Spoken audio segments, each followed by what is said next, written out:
안녕하십니까.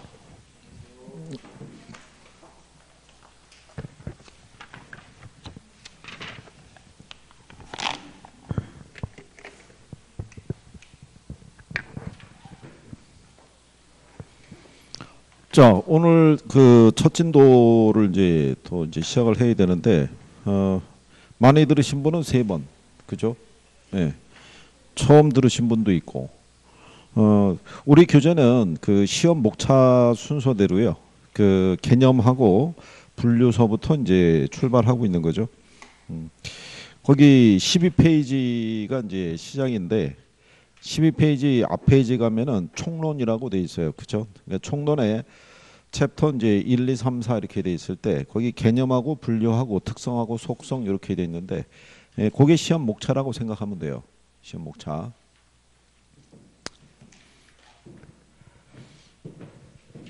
지금 하는 게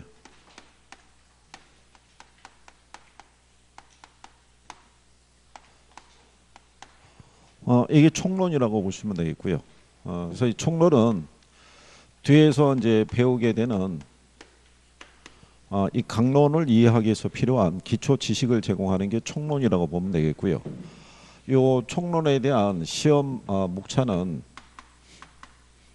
부동산 이제 개념하고요, 분류, 그 다음에 이제 부동산 특성하고 속성. 요게 이제 산업인력관리공단에서 제시하는 표준 목차예요. 시험 범위에서. 그래서 이제 일반적으로 개념에서 한 문항, 그 다음에 분류에서 한 문항, 그 다음에 특성에서 한 문항. 그래서 평균적으로 한 3문항 정도 출제된다. 뭐 이렇게 생각하시면 되겠고. 이 중에서 이제 출제 빈도가 제일 높은 거는 얘가 제일 높아요. 그러니까 특성은 이제 뭐 지난 5년 사이에 한 번도 빠지지 않고 출제를 하기 때문에 올해 여러분 시험에도 나올 가능성은 분명히 존재하니까 내용 정리를 잘 해주시면 필요하겠고요. 그래서 총론에는 이제 평균적으로 한 3문항 나오고, 나머지 이제 강론에 대해서 여러분들이 이제 정리를 잘 할 수 있으시면 되죠. 그래서 총론이 이제 요 파트고요. 이 강론으로 들어가게 되면 부동산 이제 경제론이라고 있고요. 그 다음에 이제 부동산 시장론, 그 다음에 이제 부동산 정책론, 그 다음에 이제 부동산 투자론, 그 다음에 이제 부동산 금융론, 그 다음에 이제 부동산 개발 및 관리론, 그리고 감정평가론. 이렇게 돼 있다고 보시면 되죠. 강론에 대한 파트는. 그래서 여기서 보면은 이제 경제론 쪽에서 그 문항이 나오게 되면요, 4문항에서 한 5문항 정도, 그리고 계산 문제가 하나에서 한 2개 정도 나올 수 있는 소지가 있고, 시장론도 평균적으로 보게 되면 한 4문항 정도 수준, 정책론도 한 4문항에서 한 5문항 정도, 시장론에서도 계산 문제 하나 논리가 있을 수 있고요. 투자론은 평균적으로 7개에서 한 8개, 계산 문제가 2개에서 한 3개 정도, 금융론도 한 4개에서 한 5개, 계산 문제가 하나에서 한 2개 정도 나올 수 있는 유형이 있고요. 개발 및 관리론 같은 경우는 평균적으로 4개, 계산 문제가 하나 정도, 간평은 6개에서 한 7개 정도. 얘는 전체 문항수 대비 한 15% 내외를 내도록 돼 있으니까, 그러니까 매년 6개에서 7개 나오고요. 계산 문제가 한 2개에서 한 3개 정도. 뭐 그런 정도라고 인식을 하시면 돼요. 이게 그러니까 전체적으로 계산 문항은 이제 근래 나온 그 패턴을 보게 되면 계산 문제 10개, 이론 30개, 뭐 이런 식의 배열로 출제가 된다라고 생각하시면 되겠고, 뭐 여기 계신 분들도 그렇고 뭐 인강을 들으신 분도 마찬가지지만 계산에 자신이 없으면 계산은 크게 집착하지 마시고, 네? 네. 여기서 가면서 계산 문제를 풀 수 있는 방법을 알려줘요. 이걸 대입하면 이렇게 풀 수 있다. 근데 그거는 단편적으로 나왔을 때 쉽게 풀 수 있는 방법론을 얘기하는 것이지, 안에 조건이 달라지게 되면 여러분들의 입장에서는 답을 못 찾을 수가 있어요. 그러니까 시간만 뺏길 수가 있으니까 그 부분은 너무 이제 신경 쓰지 말고 이론에 대한 용어를 잘 정리하셔가지고 문항을 이제 정리하는 게 필요하고요. 요 중에서 요 경제론 하고요, 투자론 하고, 그 다음에 금융론, 그 다음에 간평. 요거 네 가지는 수험생들이 조금 힘들어하는 파트예요. 이쪽은. 그러니까 여기도 어려운 것까지 다 해달라고 얘기하지는 않고요. 그러니까 모아서 우리가 24개 이상을 맞으면 돼요. 그렇죠? 그러니까 평균적으로 최대 목표치는 한 70점. 그러니까 최소한 한 65점 정도는 목표로 해서 들어가시면 돼요. 그리고 이제 공부하실 때 이론을 배운 거 하고 문제를 풀어내는 능력하고는 또 틀려요. 그러니까 이론에 대한 기초가 잘 정리가 돼 있어야지 문제에서 답을 우리가 구할 수 있다, 이렇게 보시면 되겠고, 초기에는 괴리감도 있어요. 나름대로 공부 열심히 했는데 막상 뭐 모의고사를 보게 되면 성적은 내가 기대했던 거에 못 미치는 점수가 나올 수 있어요. 그런 경우는 대부분 이 내용 정리가 안 돼 있는 경우도 있는데 실수와 착각을 하는 경우가 있어요. 그 실수와 착각을 많이 줄이셔야 돼요. 이게 이 파트 안에서 특히 이제 이번 3월 달에는 이쪽에 대한 정리가 확실히 돼 있어야 돼요. 경제론에 대해서. 그래야 돼야지 5월 달, 6월 달 수업 들어갈 때 투자론하고 금융론까지가 정리는 최소한 돼야 돼요. 그래야지만 여러분들이 기본적으로 60점 이상을 맞을 수 있는 기초가 마련이 돼요. 안 그러면은 뭐 답이 없잖아요. 그죠? 그러니까 이거 여기서 다 버릴 수는 없어요. 간평이 싫더라도 계산 문제 빼도 나머지 이론은 맞출 수 있어요. 근데 그걸 감안해서 공부를 잘 하시면 될 거예요. 경제론에 대한 부분이 정리가 돼 있어야지 정책론까지 이해할 때 도움이 될 수 있어요. 저게 이해가 안 되면 정책편에 가가지고 조세정책에서 조세의 전가와 귀착에 관련돼 있는 탄력성 개념이 정리가 안 돼 있기 때문에 무슨 말인지 몰라요. 그러면 또 매칭이 안 되니까. 그렇죠? 그러니까 그런 거 감안해서 정리하시면 되겠고, 우리 교재 교과서는요, 일반적인 교과서에는 부동산학의 어떤 이제 기초적인 내용이라고 그래서 부동산학의 뭐 정의라든가 성격이라든가 아니면 이념이라든가 접근 방법이라든가 이런 내용들은 다 생략돼 있어요. 이런 내용들은 물론 이제 그 파트들은 시험상에서 문항수로 출제되는 빈도가 그다지 높질 않아요. 그러니까 뭐 5년 또는 7년 주기로 한 문제 정도 나올까 뭐 이런 수준이기 때문에 그거는 뭐 크게 신경을 안 써도 된다, 뭐 이런 얘기고요. 나중에 필요하면은 필요한 부분만 문제로 구성해서 정리해 드릴 테니까 이제 그런 정도로만 인식하셔도 될 거예요. 그래서 제일 먼저 나오는 게 개념이라고 나오는 거죠.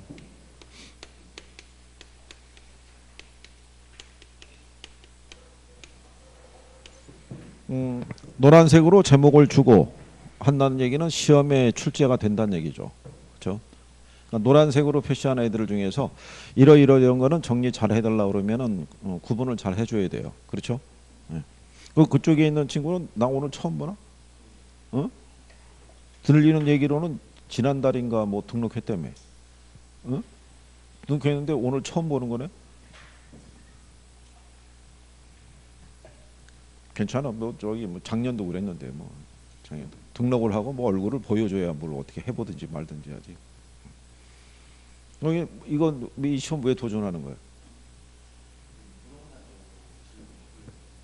바꾸려고? 그럼 올해 꼭 따야 되는 거야? 성이 어떻게 돼? 성이 그럼 황 총각은 여긴 김 총각이고 황 총각인데 황 총각 올해 나이가 어떻게 돼? 나이가 어떻게 되냐고? 28. 여기 형이네. 25이니까 동생이네 그럼. 그러면 황 총각 군대도 다 갔다 온 거네. 그러면 올해 동체 합격을 하기 위해서 열심히 해야 된다고. 열심히. 그래서 자격증을 마음 먹었을 때 따야지. 올해 못 따고 그러면은 내년이면 29일 거 아니야. 그렇게 시간 가면은 점점 멀어진다고 생각하면 돼. 그러니까 올해 열심히 해야 되고 중요한 건 강한 의지가 있어야 된다고. 빠지지 말고. 그래서 초반에 잘 정리하면은 될 수 있을 거라고 봅니다. 자, 그럼 여기 개념이 주어져 있는데요. 개념 관계라는 것은요. 예전에는 부동산을 바라보는 인식이 상당히 단편적이었는데 이제 부동산을 인식하는 그런 부분들이 좀 확대가 되면서 부동산에 대한 개념을 우리 교재에서는 한 3가지를 얘기하고 있어요. 법 제도적인 측면하고요. 경제적인 측면, 그 다음에 기술적인 측면, 그래서 3가지 관점. 3가지를 묶어서 접근하는 걸 우리가 복합 개념이라고도 얘기를 해요. 그래서 교재상에서 보면은 법 제도적인 개념이라고 되어 있고요. 뒤에 15페이지에 가시면 경제적 개념하고 기술적 개념 이렇게 돼 있어요. 그러면 이건 이제 우리가 기본적으로 정리하게 되면 기술적 또는 물리적 개념으로 나눌 수 있고요. 그 다음에 경제적 개념으로 나눌 수 있어요. 얘네 두 개의 파트는요. 종류만 정확하게 구별할 수 있으시면 돼요. 그러니까 여기 있는 기술적 개념은 종류가 4가지가 있어요.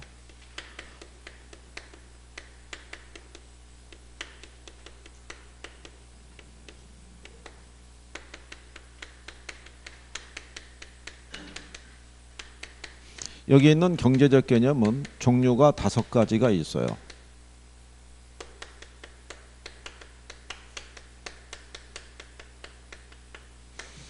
이건 왜 그러냐면요. 이 개념을 구분할 때 모든 나라에서 구별을 하게 되면 얘네들은 다 기술적 개념 또는 물리적 개념으로 구분할 수 있고요.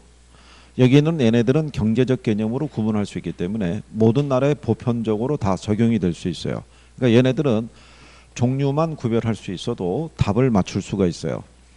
그러니까 이제 간단하게 여러분들이 보시게 되면 16페이지를 가보시게 되면 거기 하단에 예제가 하나 있어요. 그 예제 보시면 지문 3번에 기술적 개념의 부동산은 생산 요소, 자산, 공간, 자연 등을 의미한다라고 되어 있어요. 근데 여기 보시면은 생산 요소하고 자산은 경제적 개념인 거예요. 그죠? 그러니까 여기 있는 거는 이 제목만 구별할 수 있느냐에 따라서 답을 찾고 못 찾고 여부가 결정이 돼요. 그러니까 간단하게 주는 거죠. 그러니까 얘네들은 4개, 5개가 돼 있다는 거를 확실하게 구별할 수 있어야 돼요. 종류 정도만. 그래서 여기는 그 정도 수준을 벗어나서는 문항으로 구성이 잘 안 돼요.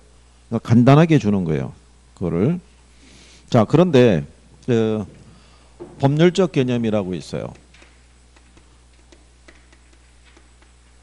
자, 법률적 개념에서는요. 협의의 부동산과 광의의 부동산으로 나눌 수 있을 때 협의의 부동산은 우리 민법에서 규정을 해준 거예요. 협의의 부동산의 요 토지 및 정착물, 부동산이란 토지 및 정착물을 말한다고 그랬을 때 이거는 우리 민법 99조 1항에서 명시해 준 거예요. 부동산이란 토지 및 정착물을 말한다. 그 다음에 넓은 의미의 부동산에서는 협의의 부동산에다가 준 또는 의제의 부동산을 합한 개념이에요. 이렇게. 자, 그런데 여기 이제 법률적 부분에서 보게 되면요. 이 정착물 중에서 보게 되면 토지로부터 독립된 걸로 간주되는 애가 있고요. 토지의 일부로 보는 견해도 있어요. 근데 여기서 보면 정착물 중에서 토지로부터 독립된 물건으로 간주된 애 중에서 대표적인 게 건물이 있어요. 그렇죠? 근데 요 구분은 나라마다 틀린 거예요. 법제상의 개념은. 그래서 우리나라하고 일본에서는 토지하고 독립된 물건으로 건물을 얘기를 하는데 미국에서는 건물을 독립된 물건으로 취급하지 않아요. 그러니까 우리나라하고 일본에서만 적용하는 개념이에요. 그래서 여러분 시험에 이 독립된 물건으로 정착물이 뭐가 있는지를 구분하는 문제를 가끔 물어봐요. 그러니까 2개의 패턴인 거예요. 여기는 종류를 구별하시면 되고 여기는 협의의 부동산에서 토지로부터 독립된 물건으로 취급되는 애들이 어떤 애들이 있는지 그 정도를 구별하는 게 포인트다. 뭐 이렇게 생각하시면 돼요. 그래서 여기 그 12페이지에 보시게 되면 여기 이제 부동산 개념에서 지금 우리가 하는 건 이제 법률적 개념에 대해서 얘기하는 거죠.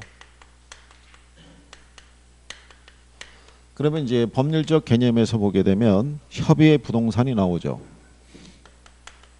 그러면 협의의 부동산이라는 거는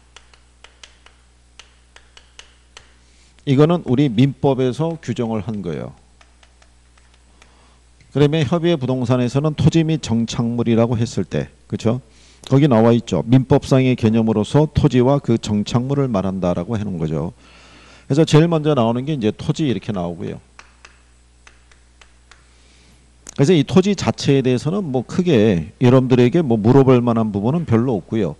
거기 나온 대로 소유권이 미치는 범위라고 돼 있을 때 이 토지 소유권의 범위는요. 우리 민법 212조에 따르면 정당한 이익이 존재하는 상하에 미친다라고 해놨어요. 근데 그 이익이라는 거는 상당히 추상적인 거라고 생각하시면 돼요. 다만 이제 예전에 농업시대 때보다는 소유권의 범위가 조금 더 확대됐다. 뭐 그런 정도로 여러분들이 보시면 되겠고요. 그러니까 여기 자체에 대해서는 따로 문제화시킬 게 별로 없는 거예요. 이 개념상에서는. 그러면 이제 그 밑에 가게 되면 옆 페이지에 13페이지 상단에 가게 되면 양가로 2번에 뭐가 있어요? 정착물이라고 있는 거예요. 그래서 이 정착물 중에 보게 되면은 사회 경제적인 면에서 토지에 부착돼서 계속적으로 이용된다고 인정되는 물건으로 이동이 곤란한 것을 말한다. 이렇게 명시가 되어 있어요. 근데 이런 정착물 안에 보게 되면 토지로부터 독립된 물건으로 간주되는 애가 있고요. 토지의 일부로 보는 애가 있어요. 그럼 토지로부터 독립된 물건으로 간주되는 애 중에서 가장 대표적인 게 뭐가 있어요? 건물이 있죠. 그러니까 우리나라에서는 토지가 있고 그 다음에 뭐가 있으면요. 건물이 있으면 각각 별개의 물건으로 취급하니까 별도에 다 등기하죠. 그렇죠? 예. 그래서 건물 그 다음에 또 뭐가 있어요? 독립된 물건으로 간주되는 거. 어? 이게 명인 방법을 갖춘 수목의 집단이 있죠. 민법에서도 배우시죠. 예. 수목에 대한 것을 소유관계를 표시하기 위해서 뭐 띠를 둘러놨다든가 아니면 이름표를 부착을 해놨다든가 그죠? 그게 계속적으로 유지되고 있을 때 그럴 때 우리가 독립된 물건으로 간주한다라고 이렇게 얘기를 하죠. 그래서 거기 13페이지 하단에 가면 참고란에 박스가 돼 있죠. 그래서 명인 방법에 대한 용어를 설명하고 있어요. 그죠? 네. 그 다음에 또 하나가 뭐가 있냐면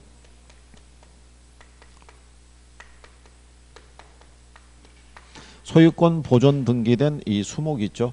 예, 얘들도 별도의 물건으로 취급한다는 얘기죠. 나무도 담보물로서의 가치가 있어요, 없어요? 있어요. 비싼 묘목들은. 예, 그래서 별도의 모두 가능하다, 등기도 가능하다라고 얘기하는 거예요. 그 다음에 이제 여러분 시험상에서 나왔던 거는 또 뭐가 있냐면 권원에 의해서 타인 토지에 재배되고 있는 농작물 있죠. 예, 걔들도 별도의 물건으로 취급해야 하네요. 취급한다는 얘기죠. 왜냐하면 토지가 주변 토지가 오랜 기간 동안 방치되어 있을 때 그죠? 옆 토지 소유자가 그 토지의 일부에다가 작물을 경작할 수 있잖아요. 그렇게 해서 경작한 작물은 경작자 것이 된다는 얘기죠. 나중에 토지 소유자가 나타나서 남의 땅에다가 왜 이걸 심어가지고 수확을 해가느냐 수확물을 나한테 달라라고 얘기할 수는 없다는 얘기죠. 법의 논리에서는 잠자는 권원은 보호받지 못한다 뭐 이런 개념이죠. 그래서 여기까지는 시험상에서 인용을 해준 거예요. 그죠? 그러니까 독립된 물건으로 간주된 애들 정도는 구별이 필요하다는 얘기죠. 일부러 쓰는 애들은 뭐 특별하게 정리하실 필요는 없죠. 도로라든가 담장이라든가 이런 애들은 토지에 설치되거나 연결이 되면 토지로부터는 분리할 수 없는 그런 물건들이라고 생각하시면 돼요. 그래서 이 독립물에 대한 것 정도 구별을 하시면 되겠고요. 그 다음에 이제 뒤로 넘어가셔서 14페이지에 거기 참고란에 가게 되면요. 그 첫 번째가 동산이 있고요. 두 번째가 정착물 개념이라고 이렇게 해놨을 때 이 정착물에 대한 거는요. 우리나라 민법상에서 얘기하는 건 아니고요. 이거는 영미법상에서 구별하는 거예요. 그러니까 영미법상에서는 거기 이제 그 박스에 보시면은 정착물이라고 그랬을 때요. 영문상에서 이게 픽스처라고 이제 소개가 돼 있는데 이거는 이제 각종 설비를 얘기를 하는 거예요. 그러니까 설비를 얘기한다는 것은 미국 애들은 토지하고 건물을 분리시켜서 생각하지 않아요. 건물은 토지에 종속돼 있다고 보는 거죠. 그러니까 거래하면은 그냥 같이 거래가 되는 거예요. 따로따로 거래 취급하지 않으니까. 그런데 이 건물에 부착되어 있는 각종 설비가 있어요. 근데 이 설비가 거래 대상에 포함이 되는지 안 되는지의 여부를 구별을 할 수는 있어야 된다는 얘기죠. 그렇죠? 그래서 기본적으로 여러분 집에 설치된 에어컨이 있을 때 에어컨을 나중에 여러분 집을 매매를 해요. 그럼 이사 갈 때 에어컨을 두고 간다, 뛰어간다. 대부분 뛰어간다는 얘기죠. 그러면 그 얘기는 거기 집에 설치한 에어컨은 중개 대상에 포함이 되지 않는다는 표현이에요. 그죠? 네, 그거는 여러분들이 생활의 편의에서 설치한 거예요. 근데 원룸 주택에 설치되어 있는 에어컨 있죠. 걔는 원룸을 매매할 때 어떻게 돼요? 같이 매매가 되죠. 그러면 걔는 동산이 아니란 얘기죠. 걔는 정착물로 보고 부동산과 함께 양도가 된다는 얘기예요. 그거를 누가 알고 있어야 돼요? 중개업자가 알고 있어야 되는 거예요. 간혹 이제 시장에서 시비가 붙는 이유가 뭐냐면 주택 매매를 할 때 그 주택 자체에 대한 부분은 특별한 건 없는데 마당에 심어진 정원수가 아주 잘 가꿔져 있어요. 그러면 이제 어떤 사람이 정원수가 탐이 나서 그 집을 시세보다 비싸게 주고 매입할 수도 있는데 막상 나중에 이사 들어갈 때 보면은 전 주인이 정원수 다 뽑아갈 수도 있죠. 그러면 그 전 주인은 생각이 뭐냐면 나는 주택을 매매한 거지 정원수를 포함해서 거래한 건 아니란 얘기죠. 내가 20년 동안 애지중지하면서 기른 애들인데 그러면 거기서 분쟁이 발생할 수 있어요, 없어요? 분쟁이 발생할 수 있어요. 그러면 당사자 간의 해결이 잘 조정이 힘들 때는 중개업자에게도 화살이 돌아올 수 있는 거죠. 당신이 중개를 잘못해서 이렇게 이런 사단이 난 거 아니냐, 뭐 이런 식의 문제가 나올 수 있기 때문에 중개업자는 이제 그런 부분에 대한 것을 구별할 수 있어야 된다는 얘기죠. 그러면 여기서 얘기하는 이 정착물이라는 건요, 얘는 그 기본적으로 분리된 동산이라고 얘기를 해요. 성격이 동산인데 얘가 이동을 해가지고 부동산에 부착이 되거나 연결이 되면 그러면 성격이 뭐로 바뀌냐면 정착물로 바뀐다, 이런 얘기예요. 우리가 기본적으로 인테리어 가게 앞에 놓여져 있는 욕조 있죠. 이때 욕조는 분리된 동산이에요. 그러니까 욕조만 따로 거래할 수 있어요, 없어요? 거래하죠. 거래해서 얘가 이동해 가지고 주택의 욕실에 얘가 딱 부착이 되면 그러면 성격이 뭐로 바뀐다는 거예요. 그러면 정착물로 바뀌는 거예요. 여러분이 주택을 매매할 때 주택의 욕실에 있는 욕조만 따로 거래하는 경우는 없다는 얘기예요. 그렇죠? 걔는 주택을 매매할 때 같이 양도가 되잖아요. 그렇죠? 그래서 원래는 분리된 동산인데 얘가 이동해 가지고 부동산에 부착이 되거나 연결이 되면 그러면 성격이 뭐로 바뀐다는 거예요. 정착물로 바뀐다, 이런 표현인 거예요. 그러면 이거를 왜 우리가 구별을 해야 되느냐, 이런 얘기죠. 여기 있는 정착물이 중개 등의 대상 여부가 되는지 이거를 구분하기 위해서, 그래서 동산하고 뭐하고 구별해야 된다는 얘기예요. 정착물하고 구별해야 된다, 이런 표현인 거예요. 그렇죠? 자, 그랬을 때 그러면 얘가 동산인지 정착물인지를 구분하는 기준이 있겠죠. 자, 기준을 보게 되면 거기 동그라미 기억에, 그러니까 14페이지 박스에 보면 중간에 3번에 정착물의 구분 기준이라고 돼 있어요. 그죠? 예. 그래서 거기 기억을 보게 되면 부착 방법이라고 돼 있죠. 그러면 무슨 얘기냐면 이 부착돼 있는 애를 갖다가 뭐 할 때, 제거할 때 물리적 손상이 발생하면은 뭐라고 보는 거예요? 그러면 정착물로 보는 거예요. 그죠?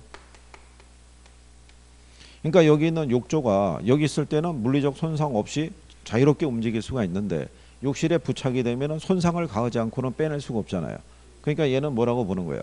정착물로 보는 거예요. 그렇죠? 그런데 물리적인 손상은 발생하지 않더라도요, 기능적인 부분에서 손상이 발생하게 되면 이것도 역시 뭐라고 봐요? 이것도 정착물로 보는 거예요. 그죠? 전기 배선 뭐 이런 것들은요, 손상 크게 가하지 않고 제거할 수 있어요. 근데 그런 애들이 만약에 제거가 되면은 전기의 공급이 안 된다든가 식수의 제공이 안 된다든가 뭐 이런 문제가 발생할 수 있어요. 그래서 그 여부에 대한 거, 여기는 딱히 뭐 문제화되는 것들이 많지는 않아요. 근데 시험상에서 한 2번 정도 인용을 했어요. 그러니까 구별 정도만 그렇게 하시면 되겠고요. 그 다음에 이제 두 번째로 나오는 게 물건을 설치한 의도라고 돼 있죠. 의도라는 건 뭐냐면, 자, 조금 아까 말씀드린 것처럼 에어컨을 설치를 했어요. 자, 설치했는데 생활의 편의를 위해서 설치한 애 있죠. 얘는 동산으로 봐요, 정착물로 봐요? 생활의 편의를 위해서 설치하면은 동산으로 보는 거예요. 아까 제가 물어봤죠. 여러분 집에 설치한 에어컨 있죠. 생활의 편의를 설치한 거 아니에요. 여름에 시원하게 나기 위해서. 그러니까 이사 갈 때 다 뛰어가는 거죠. 그렇죠? 근데 임대 부동산에 가치를 높이기 위해서 설치한 것 있죠. 원룸에 설치한 에어컨이 있잖아요. 얘들은 정착물로 보는 거죠. 그러니까 원룸 매매할 때 같이 포함해서 거래가 성립이 된다, 뭐 이런 표현이죠. 그 다음에 그 세 번째로 보시면 물건의 성격이라는 거죠. 이 물건이 이동시킬 수는 있어요. 그죠? 예. 그래도 특정한 위치나 용도에 맞도록 얘가 만들어졌으면은 걔들은 다 뭐라고 본다는 거예요? 정착물로 보는 거예요. 창문도 마찬가지고. 왜 특히 왜 성당에 가게 되면요, 그 유리창에 보게 되면 그 스테인 글라스로 이렇게 표현이 되어 있어가지고 종교적인 의미를 담은 그런 것들 문양이 들어가 있는 그 창문들이 있어요. 그죠? 그거는 그런 어떤 이제 그 종교적인 부분에 대한 의미를 담기 위해서 이 성당 등에 설치한 것이지 일반 주택에는 그거를 설치하기가 어렵죠. 예, 그러니까 특정한 위치나 용도에 맞도록 설치가 되었으면 걔들도 다 뭐라고 본다? 정착물이다라고 간주하는 거예요. 그래서 이제 그런 내용이고요. 그 다음에 거래 당사자의 관계라고 있어요.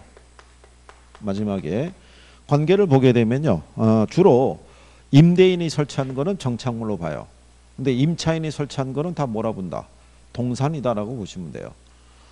우리가 이제 그 전월세 사는 과정에서 역시 거주의 편의를 위해서 커튼이나 블라인드 같은 거 칠 수 있어요. 그죠?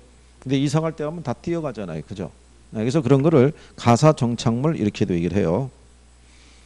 그 다음에 이제 그 뭐 약국이라든가 뭐 이런 학원 등에서 책장을 갖다 설치하거나 진열대 설치해서 운영할 때 그런 애들도 다 뭐라고 본다? 다 동산이라고 보는 거예요. 그러니까 임차자 정착물은 다 뭐로 간주한다? 동산으로 간주한다. 그래서 그런 거 여부를 구별하시면 되겠고요. 그 다음에 이제 추가적으로 설명을 해드리면 지난번에 우리가 얘기한 거죠. 여기 이렇게 산지가 있어요. 산지에 가게 되면 이렇게 자연적으로 서식하고 있는 나무나 식물이 있어요, 없어요? 그러니까 예를 들어서 매년 경작 노력이 있죠. 이거를 필요로 하지 않는 자연 식생이라든가 다년생 식물이 있죠. 얘들은 중개 대상에 포함이 돼야 안 돼요. 여기 산지 매매할 때 산에 가게 되면 나무들 이렇게 쭉 있죠. 예? 거기 산 주인이 가서 심은 게 아니라 원래 자생하고 있는 애들이 있잖아요. 자연적으로. 예? 그러면 얘들 따로 거래하냐고요. 산 매매할 때 같이 넘어갈 거 아니에요. 예? 그러니까 중개의 대상이 돼야 안 돼요. 대상이 된다고요. 예? 이거 시험에서 물어본 선례가 있어요. 중개의 대상이 되지 않는다 그러면 틀리는 거예요. 무슨 말인지 이해하시겠나요? 그래서 그거는 구별을 해줘야 되는 거예요. 그러니까 매년에 경작 노력을 할 필요가 없단 말이에요. 산주인이 매번 가갖고 거름 주고 뭐 물 주고 해야지만 얘들이 존재하는 게 아니라 자연 상태 그대로 자연적으로 애들이 성장하는 애들이라고요. 그죠? 그러니까 얘들은 중개의 대상이 된다 안 된다? 지금 김총각 때문에 한 번 더 얘기하고 있는 거야. 안 된다고 그래가지고 안 된다 했다가 됐다고 그랬다 그러면 나중에 시험장 가서 어떻게 답을 맞출 거야. 그거를 중개 대상이 되는 거예요. 그죠? 여기까지 구별하시면 돼요. 그래서 자, 그런 내용을 이제 여러분들이 구별을 하신 거고요. 그 다음에 이제 15페이지에 보시면 상단에 광해 부동산이라고 되어 있어요. 그죠? 자, 여기에는 광해 부동산은요, 협의의 부동산에다가 뭐를 합한 개념이에요. 준 또는 의제 부동산을 합한 개념인데, 이게 준이라는 표현이 들어갔다는 얘기는 이 뒤에 게 아니란 얘기예요. 그러니까 엄밀히 말하면 뭐는 아니라는 거예요. 부동산은 아니라는 거예요. 그러니까 다시 얘기하면 특수한 동산인 거예요.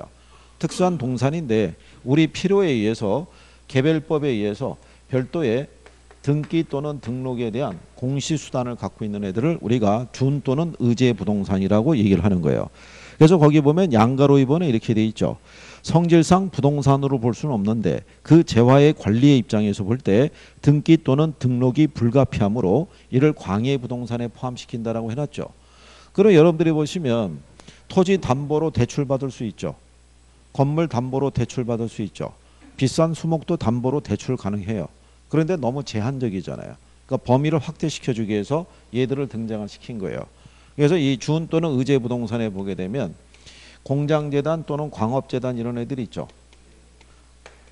그러니까 얘들을 우리가 재단을 구성을 해준 이유가 담보물로서의 가치를 갖기 위해서 재단을 구성을 해준 거예요.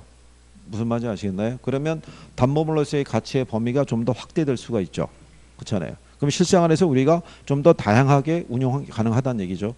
그래서 그런 것들을 얘기하는 거죠. 그래서 얘네들이 담보물로서의 뭐가 있다는 얘기예요. 가치가 있다는 얘기죠. 그죠? 담보물로서의 가치가 있다는 얘기는 얘네들은 감정평가의 대상도 돼요. 담보 가치를 추계해야 되니까. 그렇죠?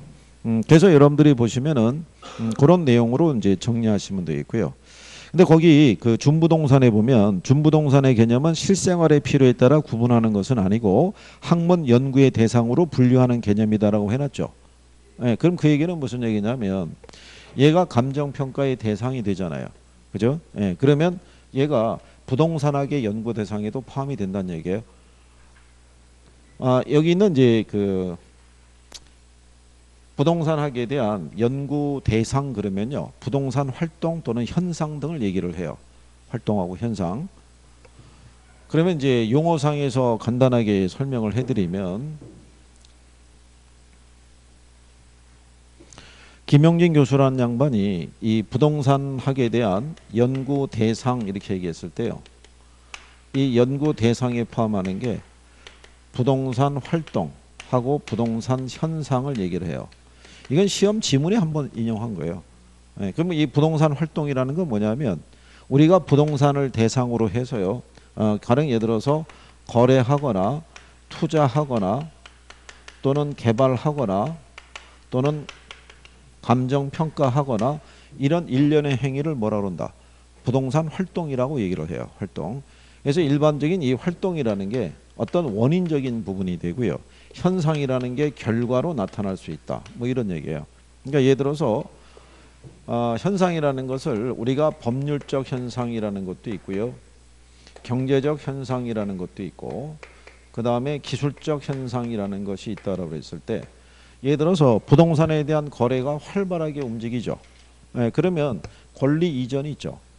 등기 이전에 따른 신청 건수가 많이 발생할 거 아니에요. 시장에서. 그리고 거래가 활발하게 움직이고 투자나 이런 것들이 활발하게 움직여주게 되면 부동산 경기가 좀 더 좋아지는 현상이 나타날 수 있죠. 가격도 올라가는 현상이 나타날 수 있고 그 다음에 기술적인 측면에서 보게 되면요. 얘를 갖다가 투자 또는 개발을 하게 되면 건물을 신축을 하게 되죠.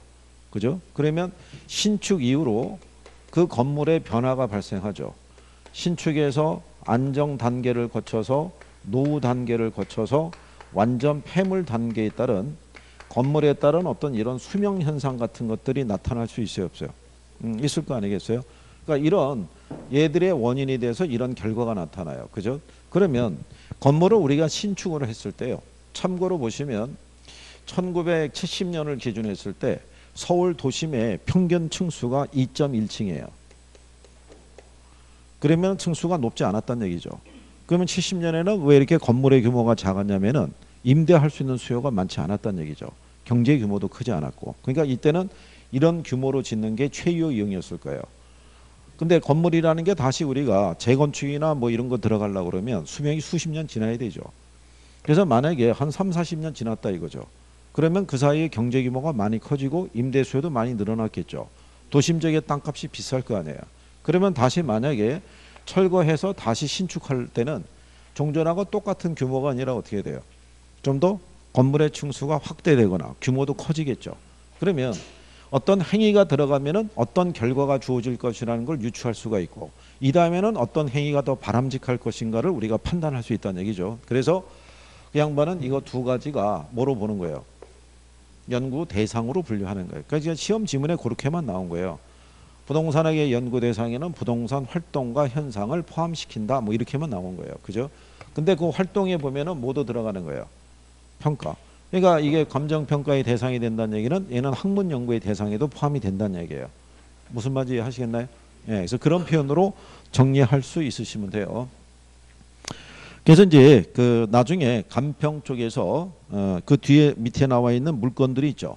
자동차, 건설기계, 선박, 항공기 이런 애들 있잖아요. 이런 애들을 감정평가할 수 있는 방법을 제시하죠. 그래서 여러분들이 지난 3월 1일 날 해보신 거예요. 물건별 평가 이래가지고. 기억은 또 안 나시죠?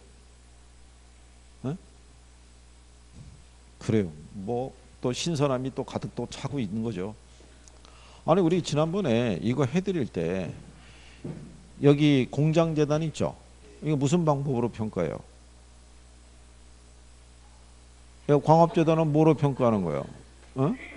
아니 지난번에 이거 해줬다고요 이거.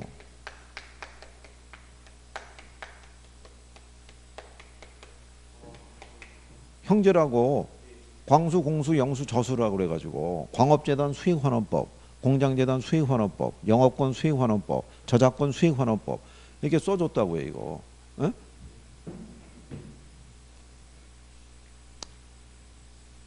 그리고 뭐 해줬냐면 자동차가 있고요. 건설기계 있죠.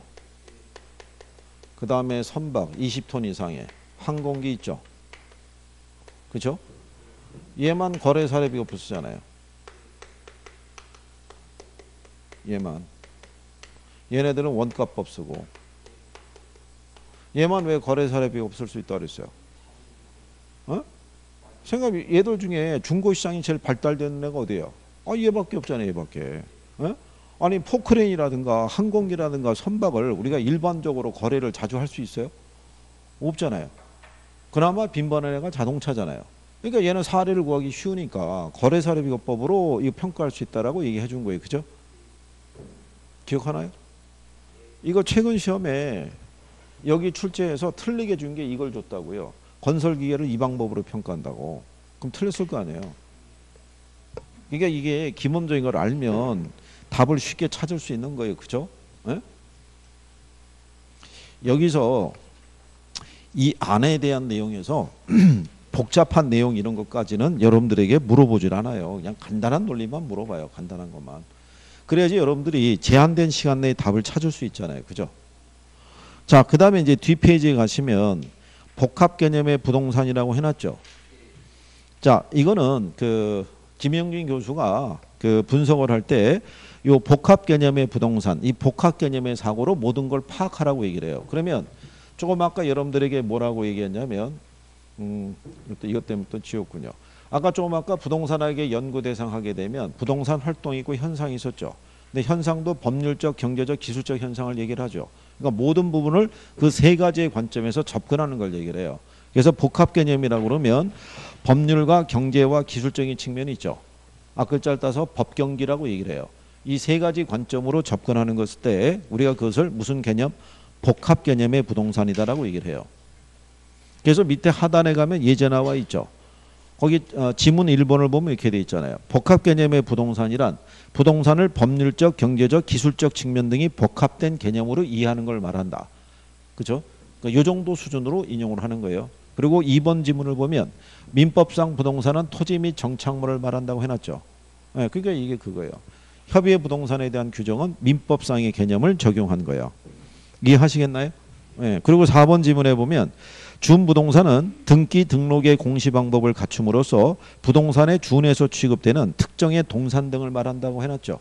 네, 그러니까 그게 준 또는 의제 부동산을 얘기하는 거예요. 이렇게. 그러니까 개념 정도 물어보는 거예요. 근데 5번에 보면 5번 지문에 토지와 건물이 각각 독립된 거래의 객체이면서도 마치 하나의 결합된 상태로 다루어져서 부동산 활동의 대상으로 인식될 때 이를 복합부동산이라고 얘기한다고 그러죠. 그러면은 17페이지 상단에 가면은 참고란에 박스에 보면 복합 개념의 부동산이 있고 복합 부동산이 있고 복합 건물이 있잖아요. 그러니까 앞에 단어가 다 뭐가 들어가요? 이게 들어가는 거죠. 그래서 복합 개념의 부동산 그러게 되면 그죠? 그러면 여기는 법률과 경제와 기술적인 측면으로 인식해서 접근하는 상태를 얘기를 하고요. 복합 부동산이라고 얘기하게 되면 뭐 생각하시면 되냐면 건부지라고 배운 거 기억하시나요? 건부지? 건부지라는 건 토지상에 뭐가 들어가 있는 거예요. 건물이 이렇게 들어서 있는 토지를 건부지라고 그러잖아요. 근데 여러분들이 지금 배웠지만 우리나라는 토지하고 건물이 있으면 각각 별개의 물건으로 취급해야 하네요. 얘 따로 등기하고 얘 따로 등기하잖아요. 그죠? 그런데 얘네를 대상으로 이용을 하거나 거래를 할 때는 토지 따로 건물 따로 거래하는 경우는 없죠. 다 하나의 물건으로 취급하잖아요. 그런 상태의 부동산을 무슨 부동산? 그걸 복합부동산이라고 얘기하는 거예요. 거기에 보면 5번 지문에 토지와 건물이 각각 독립된 거래의 객체이면서도 마치 하나의 결합된 상태로 다뤄진다라고 해놨죠. 네. 그러니까 법률적으로는 별개의 물건인 거예요. 근데 실상 시장에서 얘네들을 대상으로 거래하거나 할 때는 얘를 하나의 물건으로 본다 이거예요. 그죠? 그런 상태에 있는 부동산을 무슨 부동산이라 한다? 복합부동산이라고 얘기하는 거예요. 복합부동산. 그리고 복합건물이라는 건요. 우리 교과서에 보면은 둘 이상의 기능을 갖는 건물이라는 얘기인데 하나의 건물에 두 개 이상의 용도가 결합되어 있을 수가 있죠. 그러니까 주상복합 뭐 이런 거 얘기하는 거예요. 그렇죠? 네, 그래서 용어 정도를 이제 구별하실 때 여기까지는 시험 지문에 쓴 거예요. 복합 개념하고 복합 부동산이 있죠. 지금 여기 5번 지문에도 나와 있고 1번 지문에도 기출에서 나와 있잖아요. 그죠? 그래서 그런 것들을 여러분들이 정리할 수 있으시면 될 거고요. 그러니까 이제 그런 내용들을 기본적으로 정리가 돼야지만 구별할 수 있고, 그 다음에 거기 이제 17페이지에 보시면 기출 지문이라고 나와 있죠. 네, 기출 지문 정도는 이게 확인을 가끔씩 한번 복습 개념으로 확인 한번 해보시는 게 필요해요. 네? 무슨 말인지 일단 알아야 될 거 아니에요. 그죠? 알아야지 뭘 풀 수 있거나 할 거 아니겠어요? 그래서 그런 내용 정도. 그리고 이제 기출 지문에 보시면 첫 번째가 좁은 의미의 부동산은 토지 및 정착물을 말한다고 해놨죠. 네, 그러면 조금 아까 우리가 뭐라고 얘기한 거예요? 협의의 부동산이라고 그랬죠. 협의라는 게 다른 말로 좁은 의미잖아요. 그러니까 좁은 의미의 부동산이 토지 및 정착물, 그 다음에 협의의 부동산이 토지 및 정착물, 민법상의 부동산이라는 게 토지 및 정착물로, 그래서 세 가지로 표현이 가능하다라고 보시면 돼요. 그렇죠? 그래서 이제 그런 내용을 보시면 되겠고요. 3번 지문에 보면 부동산을 토지와 정착물이라고 할 때 정착물이란 주택, 상가, 울타리, 경작, 수확물 등 토지의 부가가치를 더한 계량물을 말한다라고 해놨죠. 근데 이 지문은 틀린 거예요. 틀린 것은 왜 틀렸냐면 그 안에 가게 되면 경작, 수확물이라고 해놨죠. 예, 얘는 경작자 거란 얘기예요. 그러니까 부동산을 보지 않고 동산으로 취급하는 거예요. 그런 내용으로 이제 정리할 수 있으시면 되겠고요. 그 다음에 7번에 가게 되면 법률적 개념의 부동산은 자산, 생산 요소, 상품, 위치, 환경, 소유권 및 그 이외의 권리를 지칭한다고 돼 있죠. 근데 거기서 자산이라든가 생산 요소, 상품이 있죠. 이거는 경제적 개념이잖아요. 그 다음에 위치하고 환경은 기술적, 물리적 개념이잖아요. 그죠? 그래서 이 지문 자체가 틀린 거란 얘기죠. 그래서 그런 내용들이라는 거죠. 네, 그래서 확인 정도 하시고. 황총각 무슨 얘기인지 알겠어? 어?